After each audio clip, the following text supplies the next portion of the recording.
आता है कि अपन को एक द्विघाती बहुपद वर्ग बहुपद दिया, उसके शून्य ज्ञात करना है। शून्य कह लो, मान कह लो, मूल कह लो, ये सब एक ही बात होती है।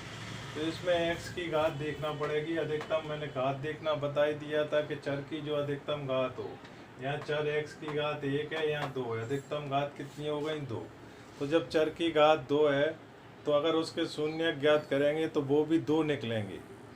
जितनी घात होती है उतने ही शून्यक होते हैं, उतने ही मूल होते हैं, उतने ही मान होते हैं। शून्यक कैसे ज्ञात करेंगे? गुणनखंड के द्वारा। अगर इसकी द्विघात ही है, बहुपद है, तो इसके गुणनखंड भी कितने होंगे? 2। और गुणनखंड निकालना अपन बहुपद का सीख चुके हैं। कैसे? कि पहले और तीसरे पद की जो गुणांक है उनका गुणा करो तो 8 एकम 8, 8 के गुणनखंड कर लिए तुमने इस तरह से। अब तीसरा पद ऋण का है तो घटाने पर मिलेंगे, तो 2 दूनी 4 और 1 बची रही 2।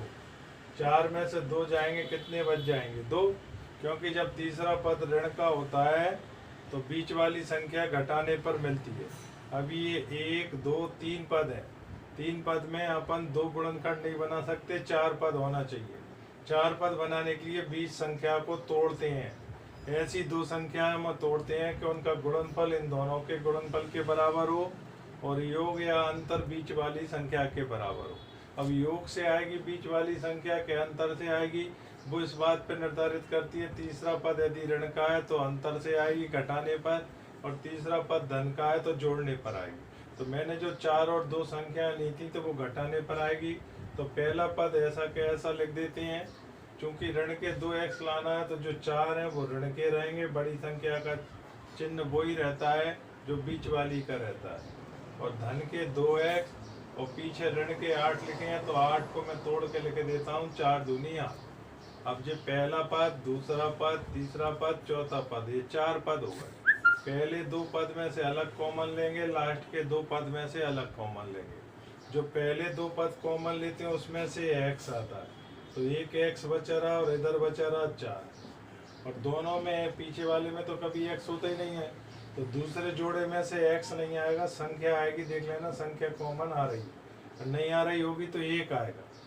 अब जो फिर से गुणनखंड 1 से आ गए, इसको एक बार कॉमन ले लो और बाहर वाली जो संख्या है उसे दूसरे ब्रैकेट में बंद कर दो। तो ये जो 2 कोष्टक हैं इनके बीच में गुणनफल का निशान माना जाता है। इस तरह से हमें 2 गुणनखंड मिल गए। अब पहले गुणनखंड को हम 0 के बराबर कर देंगे तो पहला शून्य निकल आएगा, वो x का मान कितना आ गया? 4। दूसरे गुणनखंड को हम 0 के बराबर कर देंगे तो x का मान आ गया ऋण के 2। ये शून्य कहलाते हैं, क्योंकि अगर वापस 4 यहाँ रख दोगे, 4 ऋण 4 तो 0 हो जाएगा।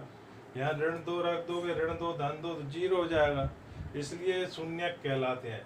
जब ये गुणनखंडों को 0 के बराबर कर लेते हैं तो ये इनके शून्यक निकल आए, एक x बराबर 4 और एक x बराबर ऋण 2।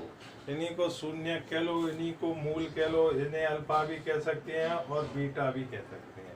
अब वो कह रहे हैं कि सिद्ध करो शून्यकों का योगफल। अपन सत्यापन भी करके बता देते हैं, कभी कभी सत्यापन आ जाता है कि शून्यकों का योगफल। तो शून्यकों का योगफल करोगे तो 4 और धन और 1 है ऋण का, तो 4 ऋण 2 बराबर कितना आ गया? 2। और शून्यकों का गुणनफल वो आ गया 4 गुणित ऋण 2, तो आ गया ऋण के 8। अब शून्यकों का गुणनफल अपना क्या होता है? यहाँ होता है -b/a। शून्यकों का गुणनफल क्या होता है?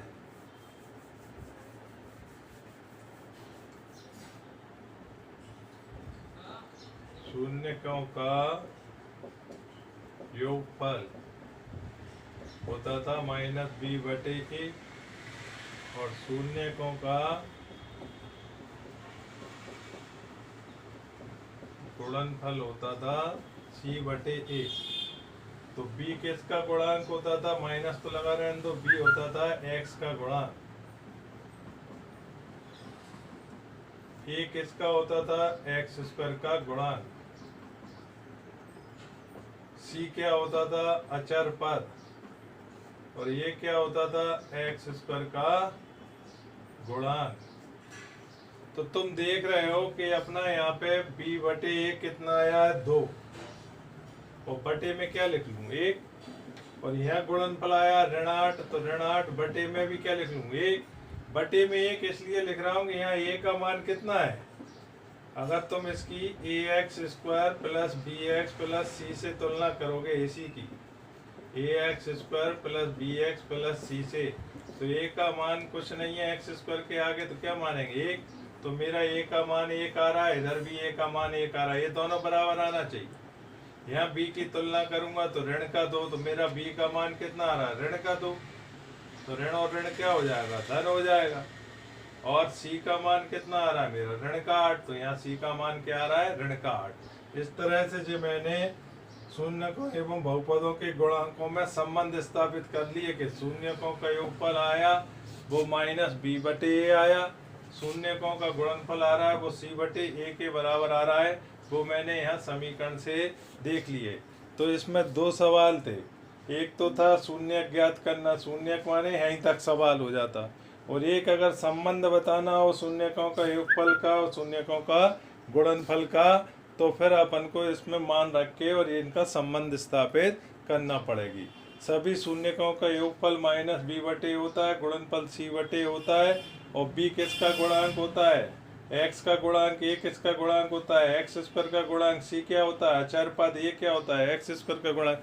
ये सभी याद कर लेना, एक आध उदाहरण और देखेंगे अपन फिर आगे।